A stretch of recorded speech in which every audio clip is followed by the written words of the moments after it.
Eh, nung siya umupo, hininto na niya.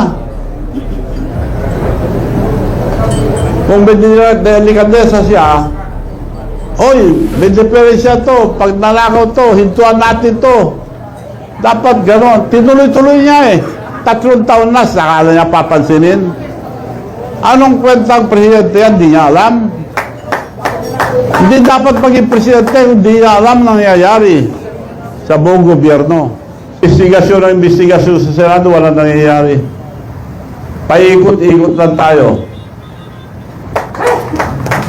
Well, sa Senate and Congress, majority always win. So, wala tayong asahan dyan. Kaya nga ako nandito ngayon na nag-aapela ng mga kabataan na lang ang magreklamo. Walang mangyayari yan, puro investigasyon. Tingnan nyo ngayon, nag-investigasyon, nagpalit na naman ng jury ng committee. Ang totoo, ang gobyerno natin bulok na. Ipagpalagay mo na ang gobyerno natin isang sasakyan. Maski pa-overhaul mo yan, palitan mo lahat ang pyesa, hindi pa rin naandar. Kailangan bago. We have good laws, but the implementation is bad. Pagpalagay mo na lang, pagpile ka ng kaso ngayon. Abuti ka ng siyam-siyam, may parking fee. Pagbayad ka lang parking fee, matutulog na ang kaso mo. Ang nakukulong, yung mga tao na walang pera. Yung mga may pera, walang nakukulong. Unless natututukan ng media, doon lang nakukulong. Ito, kakuhoy na bubulihanan. Eh lahat ko nang tinuturo itong si Congressman Romualdez. At ito po si Congressman ko. Eh bakit hindi pa ho nila dinadalaw sa investigasyon nito? Go. Bakit tinatago pa ho nila, Go? Pinsan ng presidente yan eh.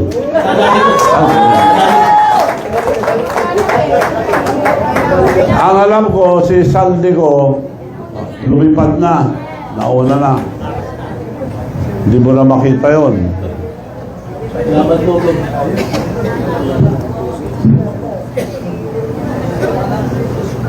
Hi, Sir. Bea Lear po from Rancho Pilipinas. Sir, sa isang interview, sinabi niyo Hindi ko maintindihan yung mic. na ng suporta sa Pangulo. At isa po ba sa dahilan ay dahil hindi nabigyan ng pwesto o posisyon bilang director sa PCSO ang anak ninyo?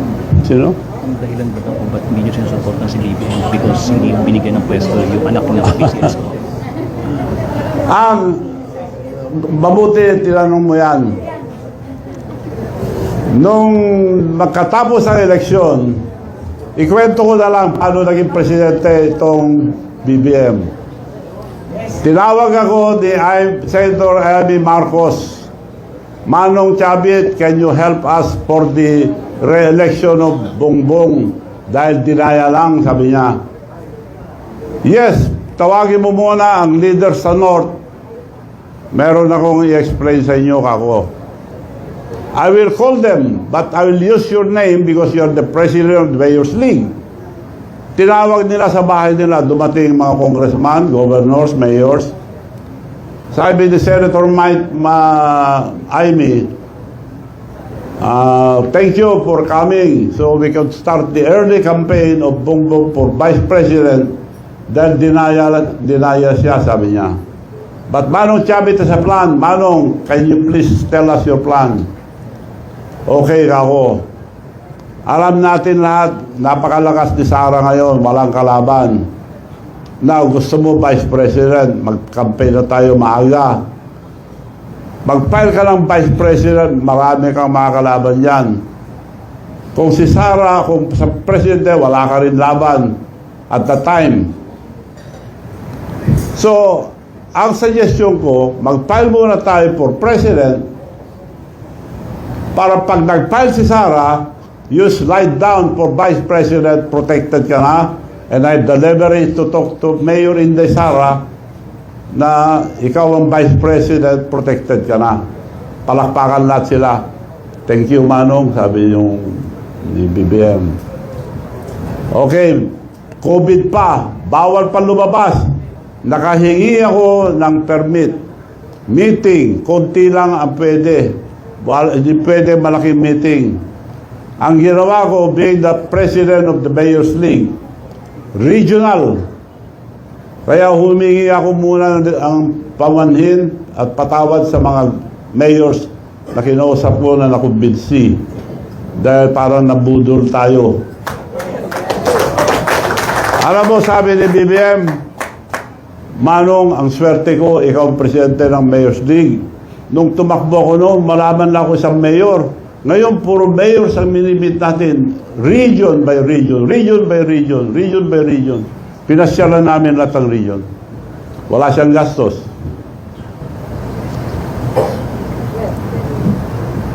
So yun ang totoong nangyari. Hindi nila mapagkailayan ang daming tao sa meeting.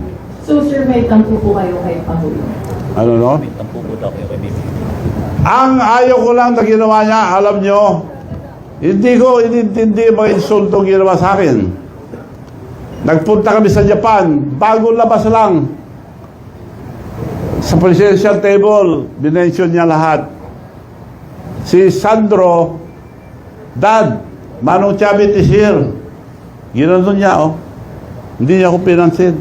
Ang mga overseas workers, bastos naman ang presidente yan, sabi nila. Oh, nagtampo ba ako? Hindi. Ayaw sinasabi mo na pinapasok ko sa PCSO, director lang. Dahil chairman ng PCSO yung kapatid ko noon. Anak niya yon, director lang. Oo, ang dami naman yan eh.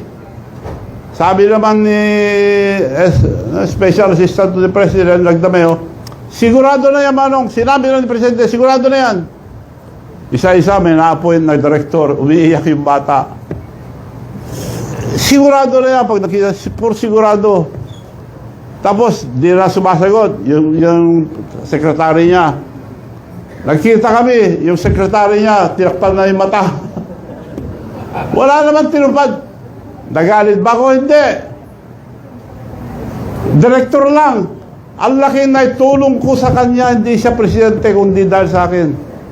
Ba't ako galit? Ba't ako naiinis sa kanya ngayon? Noong pinalis natin ang mga bases dito sa Pilipinas, it was approved by the Senate. Pagpunta niya sa States, pinabalik niya lahat, dinagdagan pa. At para tayong dinadala sa kumunoy. Alam niya na magkakagera ang China and Taiwan. Sabi ng China, we never invaded any country but Taiwan, we have to get it because it's ours. Binigyan sila ng 5 years. Ang Amerika, wag, laban tayo. Bang kayo bumayag, laban tayo. Pagkagaling ang presidente natin doon, binigay kagad ilang beses. Ang dami. Kung matuloy yung away nila, sinong bubugin? Tayo. Ang ngayon, iniinis pa niya ang China. Anong laban natin sa China? China is our neighbor. China is our friend. China is helping us a lot. Mabuti nga, tubig lang kinakanyon nila eh. May karapatan din sila doon dahil ang dami nag-reclaim, hindi lang tayo. Vietnam at ibang country. It should be diplomatic. Kausapin niya lang. Sosyo na lang tayo dyan. She should stay neutral as a leader. He should stay neutral. Bakit kumampi kagad? Di pinapahamak tayo. Ibig nyo sabihin, yung kontraktor lang kikita dyan, sila naglagay. At sabi sa akin yung pinsambu niya, Michael Keon, former mayor, nung ikampanya ko si Marcos sa BBM, Manong, you know the Marcoses, they will just use you. Hindi ako baliwala noon, totoo pala. Eh, kako nga, may Alzheimer pala eh. Nakasimutan lang kami. So, mismong pinsan niya nagsabi, they will just use you, Manong, nagpapagod ka lang, sabi sa akin. Totoo nga. Sumama ako dahil maganda yung plataforma. Pagkakaisa, kailangan sama-sama tayo lahat sa kaunlaran. Ano nangyayari ngayon? Nasaan yung pagsasama? Away ka agad. Ibig sabihin po ba, nung panawagan nyo na bumaba ang mga korap, ay kasama po ang ating Pangulo? Ikaw nagsabi.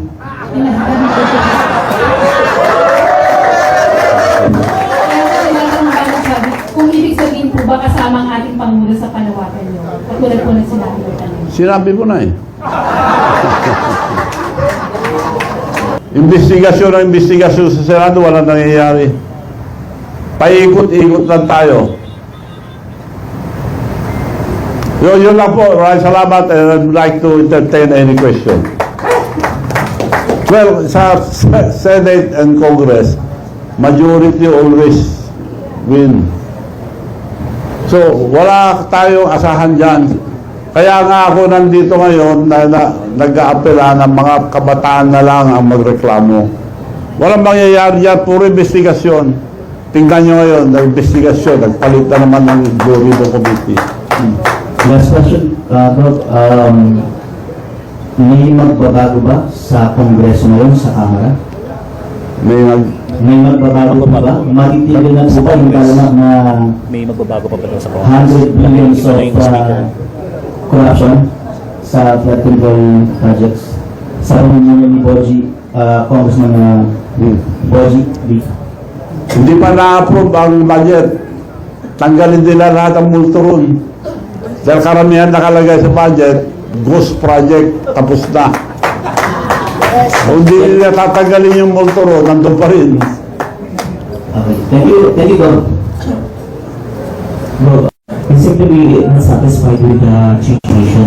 So first question is, bakit po hindi kayo satisfied? Second is, mayroon po ba kayong konkretong solusyon na magagawa para ma-address to? And third is, nung sinabi niyo po na dapat tanggalin yung mga korap, gusto po namin malaman from you, sino po yung tinutukoy ng korap, sir? Thank you. Sino? Baka satisfied daw kayo sa change of leadership sa House. And then, yung sinasindo yung mga ano ba yung mga sinasindo yung mga tao kailangan magbitiw. Ay, boto. May palit. Magbitiw. Ah. Yung magbibitiw dapat. Sino yung mga tao. Kaya kakwa kanina, hindi na handa itong gobyerno nito. Palit.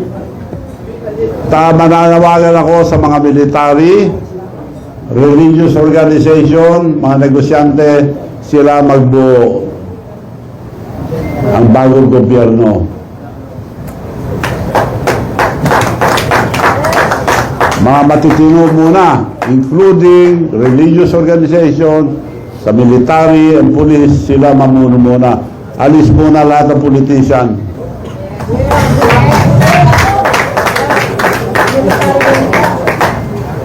Magandang araw po. Suwan Natazo from CIG.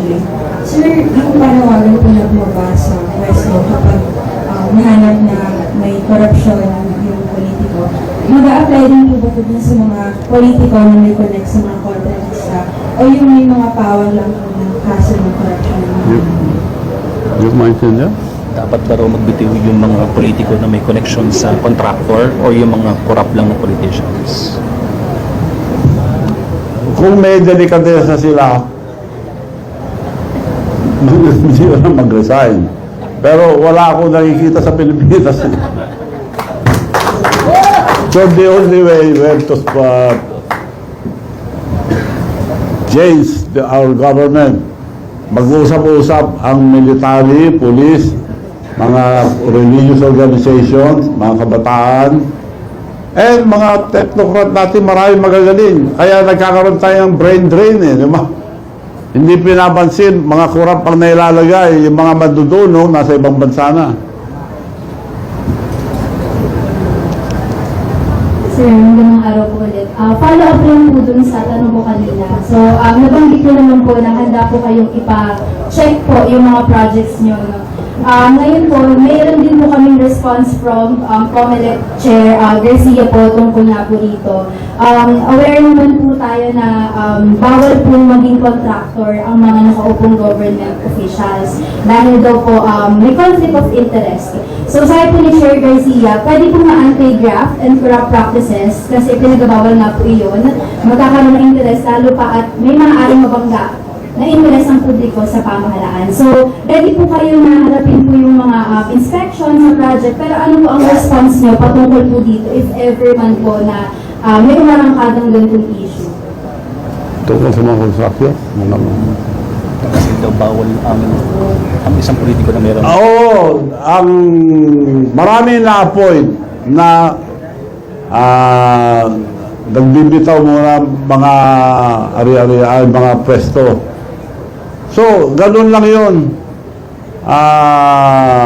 Bawal kung nandun ka pa rin. Conflict of interest. To show you one example, when I was young, I was the biggest trader of tobacco in the entire North.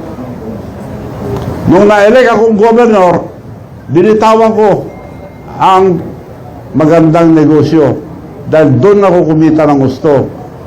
Ang Virginia Tobacco ay ano ng Amerika yan,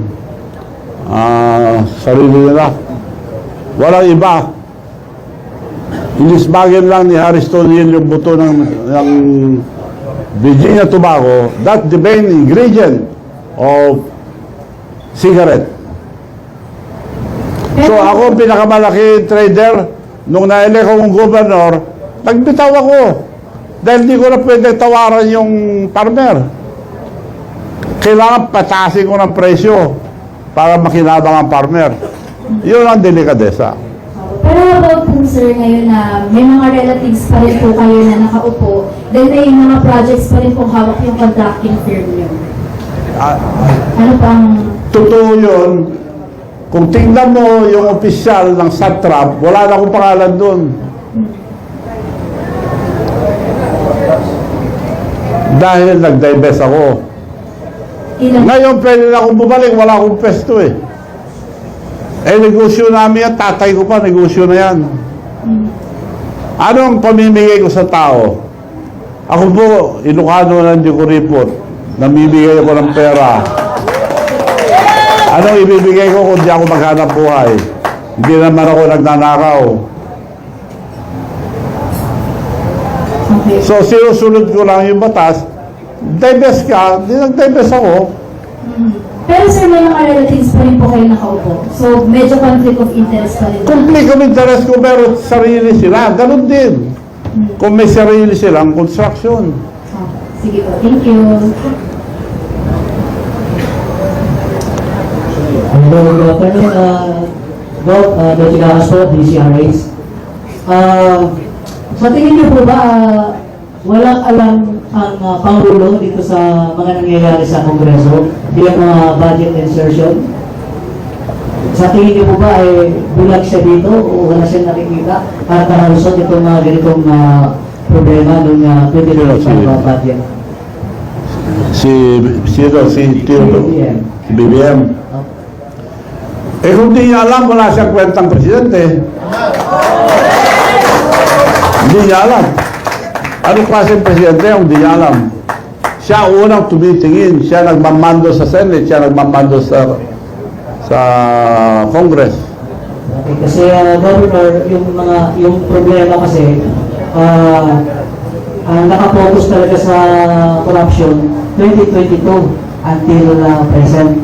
So parang gusto nilang i-connect sa past administration yung corruption. Ano po ang comment ko dito?